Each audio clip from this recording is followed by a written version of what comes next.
اور اس کو مال و اولاد کی طرف واپس جانے کی خواہش نہ ہو وہ میرے ساتھ آ جائے۔ وہ یہ کہتے ہوئے چلے اور ان کے ساتھ بہت سے لوگ مارنے اور مرنے پر مستعد ہو کر شامل ہو گئے۔ آخر وہ علی رضی اللہ عنہ کے علم بردار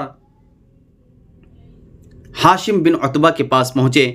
وہ بھی علم لیے ہوئے ان کے ساتھ ہو لیے۔ عمار بن یاسر اپنے ذاتی گروہ کو لیے ہوئے لشکر شام کے قلب پر حملہ آور ہوئے۔ اب دن ختم ہو کر رات شروع ہو گئی تھی۔ عمار بن یاسر رضی اللہ عنہ کا یہ حملہ نہایت سخت تھا، جس کو عمرو بن العاص نے بڑی مشکل سے روکا۔ خوب تلوار چلی اور آخر کار عمار رضی اللہ عنہ اسی لڑائی میں کام آئے، یعنی شہید ہوئے۔ انا للہ و انا الیہ راجعون۔ عمار بن یاسر رضی اللہ عنہ کے مارے جانے کی خبر جب علی رضی اللہ عنہ کو معلوم ہوئی تو سخت صدمہ ہوا، اور اس کے بعد لشکر اہل شام کا بھی ہر حصہ مصروف جنگ ہو گیا۔ تلواروں کی خچا خچ اور نیزوں کی تان و ضرب، نیز رجز خانوں کی آوازوں اور لڑنے والوں کی تکبیروں سے تمام عرصہ شب معمور رہا۔ یہ رات جمعہ کی رات تھی جو لیلۃ الحریر کے نام سے مشہور ہے۔ اسی شب میں اویس قرنی بھی شہید ہوئے۔ علی رضی اللہ عنہ کبھی میمنہ میں ہوتے تھے، کبھی میسرہ میں نظر آتے اور کبھی لشکر میں شمشیر زنی کرتے ہوئے دیکھے جاتے تھے۔ عبداللہ بن عباس رضی اللہ عنہما میسرہ کو سنبھالے ہوئے تھے اور اشتر نے میمنہ کو سنبھال رکھا تھا۔ اسی طرح معاویہ رضی اللہ عنہ، عمرو بن العاص رضی اللہ عنہ اور دوسرے سرداروں نے لشکر شام کو مصروف جنگ رکھا۔ ساری رات اسی جنگ و پیکار میں بسر ہو گئی۔ دن کے بعد رات بھی ختم ہو گئی، مگر لڑائی کے ختم ہونے کی کوئی صورت ظاہر نہ ہوئی۔ جمعہ کا دن شروع ہوا اور آفتاب افقی مشرق سے طلوع ہوا تو اس نے غروب ہوتے وقت دونوں لشکر کو جس طرح مصروف قتال چھوڑا تھا اسی طرح مصروف قتال دیکھا۔ لیلۃ الحریر کی جنگ و پیکار میں ایک قابل تذکرہ واقعہ یہ بھی ہوا کہ علی رضی اللہ عنہ ایک مرتبہ 12,000 سواروں کا زبردست دستہ لیے ہوئے اس سرعت و قوت سے حملہ آور ہوئے کہ امیر معاویہ کے خیمے تک پہنچ گئے، اور امیر معاویہ کو آواز دے کر کہا کہ مسلمانوں کے قتل کرانے سے کوئی فائدہ نہیں، آؤ ہم دونوں میدان میں ایک دوسرے کا مقابلہ کریں۔ معزز سامعین کرام، لیلۃ الحریر کی جنگ و پیکار میں ایک قابل تذکرہ واقعہ یہ بھی ہوا کہ علی رضی اللہ عنہ ایک مرتبہ 12,000 سواروں کا زبردست دستہ لیے ہوئے اس سرعت و قوت سے حملہ آور ہوئے کہ امیر معاویہ کے خیمے تک پہنچ گئے، اور امیر معاویہ کو آواز دے کر کہا کہ مسلمانوں کے قتل کرانے سے کوئی فائدہ نہیں، آؤ ہم دونوں میدان میں ایک دوسرے کا مقابلہ کریں۔ یہ ڈبل ہم نے یہ باتیں کہی ہیں، اس کو دھیان میں رکھیں۔ تو آؤ ہم دونوں میدان میں ایک دوسرے کا مقابلہ کریں، ہم میں جو کامیاب ہو وہی خلیفہ ہو جائے گا۔ اس آواز کو سن کر عمرو بن العاص رضی اللہ عنہ نے امیر معاویہ رضی اللہ عنہ سے کہا کہ بات تو معقول ہے، آپ کو مقابلے کے لیے نکلنا چاہیے۔ امیر معاویہ رضی اللہ عنہ نے کہا کہ اس فیصلے کو تم اپنے لیے کیوں پسند نہیں کرتے؟ کیا تم کو معلوم نہیں کہ علی کے مقابلے پر جو شخص میدان میں نکلتا ہے وہ جاں بر نہیں ہوتا؟ پھر ہنس کر کہا کہ شاید تم مجھ کو اس لیے مقابلے پر بھیجتے ہو کہ میں مارا جاؤں اور میرے بعد تم ملک شام کے مالک بن بیٹھو۔ غرض امیر معاویہ رضی اللہ عنہ کی طرف سے علی رضی اللہ عنہ کو کوئی جواب نہیں دیا گیا اور وہ اپنے لشکر کی طرف تشریف لے آئے۔ جمعہ کے دن بھی دوپہر تک یہ بدستور لڑائی جاری رہی۔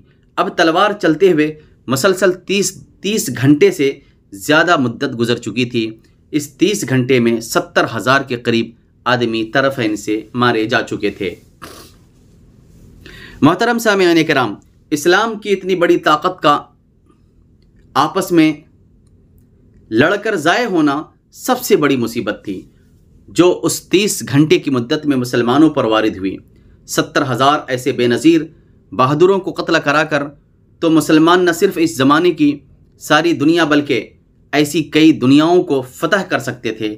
جب دوپہر ڈھل گئی تو مالک اشتر نے اپنے متعلقہ حصہ فوج کا چارج عیان بن جوزہ کو سپرد کیا اور خود سواروں کی جمعیت کو ایک طرف لے جا کر اہل شام پر حملہ کرنے اور جان دینے کی ترغیب دی۔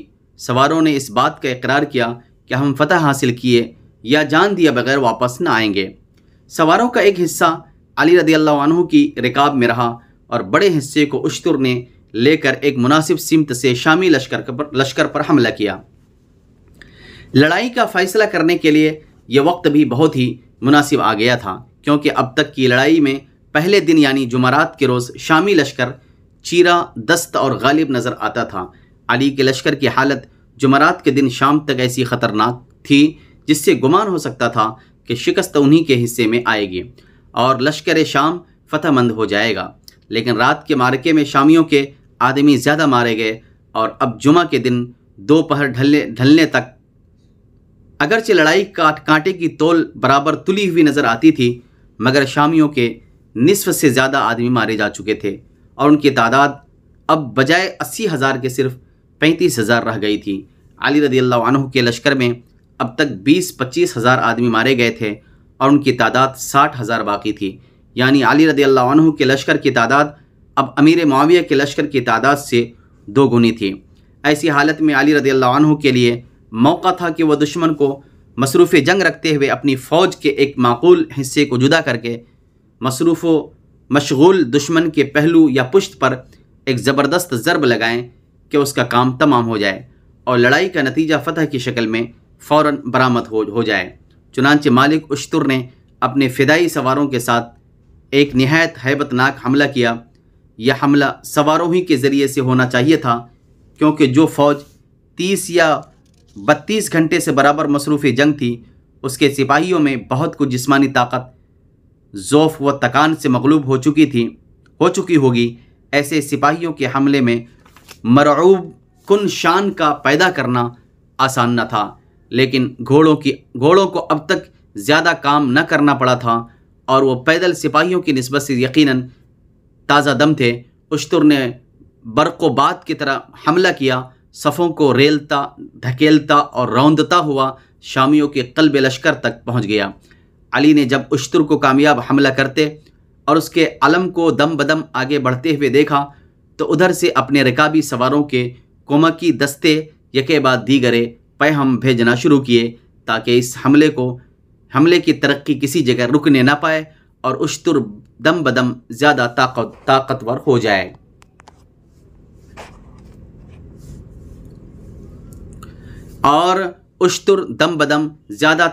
ہوتا جائے۔ اس تدبیر کا تیر ٹھیک نشانے پر بیٹھا۔ شامی فوج کا علم بردار بھی اشتر کے ہاتھ سے مارا گیا اور عمرو بن العاص اور امیر معاویہ کی فرودگاہ کے سامنے کچھ تو خون ہونے لگا۔ اشتر کے حملہ آور ہونے کے وقت شدت جنگ کی وجہ سے دونوں فوجوں کا پھیلاؤ سمٹ چکا تھا۔ میمنہ اور میسرہ اپنے اپنے قلب کے ساتھ مل کر ایک ہو گئے تھے اور پوری تیزی سے ایک دوسرے کو قتل کرنے میں مصروف تھے۔ اگر میمنے اور میسرے پھیلے ہوئے ہوتے اور لڑائی کے مرکز ہوتے تو اشتر کا یہ حملہ کوئی قطعی فیصلہ نہیں کر سکتا تھا، کیونکہ فوج کے ایک حصے کا زور بآسانی دوسرے حصے کی جانب منتقل کیا جا سکتا تھا اور سپہ سالار اعظم کوئی نہ کوئی تدبیر نکال سکتا تھا۔ لیکن یہ حملہ ایسے صحیح موقع اور مناسب وقت پر کیا گیا تھا کہ شامی لشکر کی شکست میں کوئی کسر باقی نہ تھی۔ لشکر شام کے سردار حریف کو اپنے قلب لشکر میں چیرہ دست اور اپنے علم بردار کو مقتول دیکھ کر حواس باختہ ہو چکے تھے۔ ساری کی ساری طاقت اپنے مد مقابل سے زور آزمائی میں مصروف تھی اور ان اچانک آ پڑنے والے حملہ آوروں کی مدافعت کے لیے کوئی محفوظ طاقت باقی نہ تھی۔ ابھی تک شامیوں نے میدان جنگ سے منہ نہیں موڑا تھا اور ابھی تک وہ کسی طرح شکست خوردہ نہیں کہے جا سکتے تھے، لیکن ان کے شکست پانے اور ہزیمت یافتہ ہونے میں اب گھنٹوں کی نہیں بلکہ منٹوں کی دیر تھی کہ عمرو بن العاص رضی اللہ عنہ کی انگشت تدبیر کے ایک اشارے نے نتیجے جنگ کو ادھر سے ادھر پلٹ دیا۔ ادھر سے ادھر پھر گیا رخ ہوا کا۔ خاتمہ جنگ۔ علی رضی اللہ عنہ اشتر کے کامیاب حملے کو دیکھ کر جس قدر مسرور و مطمئن تھے، امیر معاویہ اسی قدر پریشان و حواس باختہ ہو رہے تھے۔ عمرو بن العاص نے امیر معاویہ سے کہا کہ اب دیکھتے کیا ہو، لوگوں کو حکم دو۔ معزز سامعین کرام، یہ سمجھنے کی بات اور سننے کی بات ہے، غور سے سماعت فرمائیں کہ حضرت عمرو بن العاص نے ایسے موقع پر امیر معاویہ سے کہا کہ اب دیکھتے کیا ہو، لوگوں کو حکم دو کہ وہ فوراً نیزوں پر قرآن مجید کو بلند کریں اور بلند آواز سے کہیں ھذا کتاب اللہ بیننا و بینکم، ہمارے تمہارے درمیان اللہ تبارک و تعالیٰ کی کتاب قرآن مجید ہے۔ چنانچہ فوراً یہ حکم دیا گیا اور اہل شام نے نیزوں پر قرآن مجید کو بلند کر کے کہنا شروع کیا کہ ہم کو قرآن مجید کا فیصلہ منظور ہے۔ بعض حصوں سے آواز آتی تھی کہ مسلمانوں، ہماری لڑائی دین کے لیے ہے، آؤ قرآن مجید کے فیصلے کو منظور کر لیں اور لڑائی کو ختم کر دیں۔ بعض سمتوں سے آواز آتی تھی کہ مسلمانوں، قرآن مجید کو حکم بنا لو، اگر لڑائی میں شامی لوگ تباہ ہو گئے تو رومیوں کے حملے کو کون روکے گا، اور اہل عراق برباد ہو گئے تو مشرقی حملہ آوروں کا مقابلہ کون کرے گا۔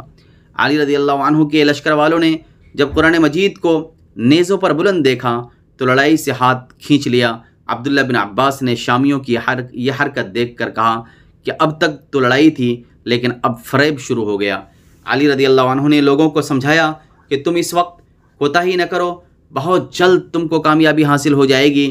لوگ مسلسل لڑتے لڑتے تھک گئے تھے اور اس لڑائی کو جو مسلمانوں کے درمیان ہو رہی تھی مضر اسلام بھی سمجھتے تھے، اس لیے انہوں نے لڑائی کو بند کرنے اور صلح پر رضامند ہو جانے کی اس درخواست کو بہت ہی غنیمت سمجھا اور فوراً تلواریں میانوں میں رکھ لیں۔ اب تک دونوں لشکروں کی طاقت مقابلہ میں بالکل مساوی ثابت ہوتی رہی تھی، اور فتح کا قریب ہونا جس طرح علی رضی اللہ عنہ اور بعض تجربہ کار و باخبر سرداروں کو نظر آتا تھا، عام سپاہیوں اور لڑنے والوں کو اسے سمجھنے کا موقع نہ ملا تھا۔ یہ رنگ دیکھ کر سبائی گروہ کے افراد کی بھی آنکھیں کھلیں، وہ فوراً میدان عمل میں نکل آئے اور علی کے گرد جمع ہو کر ان کو مجبور کرنا شروع کیا کہ آپ اشتر کو واپس بلا لیں۔ اشتر اپنی کامیابی کو یقینی سمجھتا اور فتح و فیروزی کو پیش پا افتادہ دیکھتا تھا۔ اشتر کے واپس بلانے اور لڑائی بالکل بند کر دینے کا مطالبہ کرنے والوں کے ساتھ عام لشکری آ کر شریک ہونے لگے۔ ادھر لوگوں نے لڑائی بند کر دی اور اشتر کے حملے کو روکنے کے لیے شامی فوج فارغ ہو گئی۔ ادھر علی کو لوگوں نے چاروں طرف سے گھیر کر یہاں تک گستاخانہ کلام کیا کہ اگر آپ اشتر کو واپسی کا حکم نہ دیں گے تو ہم آپ کے ساتھ بھی وہی سلوک کریں گے جو ہم نے عثمان غنی کے ساتھ کیا ہے۔ یہ خطرناک صورتحال دیکھ کر علی رضی اللہ عنہ نے اشتر کے پاس فوراً آدمی دوڑایا کہ یہاں فتنے کا دروازہ کھل گیا ہے، جس قدر جلد ممکن ہو اپنے آپ کو میرے پاس واپس پہنچاؤ۔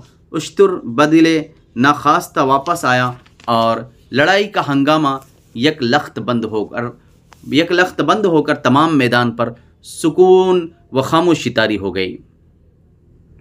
اشتر کے واپس آنے پر علی رضی اللہ عنہ نے صورت واقعہ بیان کی۔ اشتر نے افسوس کیا اور کہا کہ اے اہل عراق، جس وقت تم اہل شام پر غالب ہونے والے تھے اسی وقت ان کے دام فریب میں مبتلا ہو گئے۔ لوگوں میں یہاں تک لڑائی کے خلاف جوش پیدا ہو چکا تھا کہ انہوں نے اشتر پر حملہ کرنا چاہا، مگر علی کے ڈانٹنے اور روکنے سے وہ رک گئے۔ اس کے بعد اشعث بن قیس نے آگے بڑھ کر عرض کیا کہ امیر المؤمنین، لوگوں نے قرآن کریم کو حکم تسلیم کر لیا اور لڑائی بند ہو گئی۔ اب اگرچہ آپ اجازت دیں تو میں معاویہ کے پاس جا کر ان کے منشاء دلی کو معلوم کروں۔ علی نے ان کو اجازت دی۔ وہ امیر معاویہ کے پاس گئے اور دریافت کیا کہ تم نے قرآن مجید کو کس غرض سے نیزوں پر بلند کیا تھا؟ انہوں نے جواب دیا، ہم اور تم دونوں اللہ اور رسول کے حکم کی طرف رجوع کریں، ایک شخص کو ہم اپنی طرف سے منتخب کریں اور ایک کو تم اپنی طرف سے مقرر کر دو، ان دونوں سے حلف لیا جائے کہ وہ قرآن مجید کے موافق فیصلہ کریں گے، اس کے بعد وہ فیصلہ صادر کریں، اس پر ہم دونوں راضی ہو جائیں۔ اشعث بن قیس یہ سن کر علی رضی اللہ عنہ کی خدمت میں واپس آئے اور امیر معاویہ سے جو کچھ سنا تھا وہ سب بیان کیا۔ علی کے ارد گرد جس قدر لوگ موجود تھے یہ سن کر ان سب نے یک زبان ہو کر کہا کہ ہم اس بات پر راضی ہیں اور ایسے فیصلے کو پسند کرتے ہیں۔ اس کے بعد امیر معاویہ اور اہل شام سے دریافت کیا گیا کہ تم اپنی طرف سے کس کو حکم منتخب کرتے ہو؟ انہوں نے کہا کہ عمرو بن العاص کو۔ اب علی رضی اللہ عنہ کی مجلس میں یہ مسئلہ پیش ہوا کہ ہماری طرف سے کون حکم مقرر کیا جائے؟ علی رضی اللہ عنہ نے کہا کہ میں عبداللہ بن عباس کو پسند کرتا ہوں۔ ان کے اہل مجلس نے کہا کہ عبداللہ بن عباس آپ کے رشتہ دار ہیں، ہم ایسے شخص کو حکم مقرر کرنا چاہتے ہیں جس کا آپ سے اور میرے امیر معاویہ سے یکساں تعلق ہو۔ علی رضی اللہ عنہ نے فرمایا کہ اچھا تم بتاؤ کس کو پسند کرتے ہو؟ لوگوں نے کہا کہ ابو موسیٰ اشعری رضی اللہ عنہ کو بہت مناسب سمجھتے ہیں۔ علی رضی اللہ عنہ نے کہا کہ میں ابو موسیٰ کو ثقہ نہیں سمجھتا، قابل اعتماد نہیں سمجھتا۔ تم اگر ابن عباس کو میرا رشتہ دار ہونے کی وجہ سے انتخاب نہیں کرتے ہو تو مالک اشتر کو مقرر کر دو، وہ میرا رشتہ دار بھی نہیں۔ لوگوں نے کہا کہ ابو موسیٰ اشعری رضی اللہ عنہ کو نبی اکرم صلی اللہ علیہ وسلم کی صحبت ملی ہے، وہ صحابی ہیں اور مالک اشتر اس شرف سے محروم ہے، لہٰذا ہم اس کو ابو موسیٰ اشعری رضی اللہ عنہ پر ہرگز ترجیح نہ دیں گے۔ آخر ابو موسیٰ اشعری رضی اللہ عنہ حکم تجویز ہو گئے۔ ابھی یہ مجلس برپا ہی تھی کہ امیر معاویہ کی طرف سے عمرو رضی اللہ عنہ اقرار نامہ لکھنے کے لیے آ گئے تھے۔ وآخر دعوانا ان الحمد للہ رب العالمین۔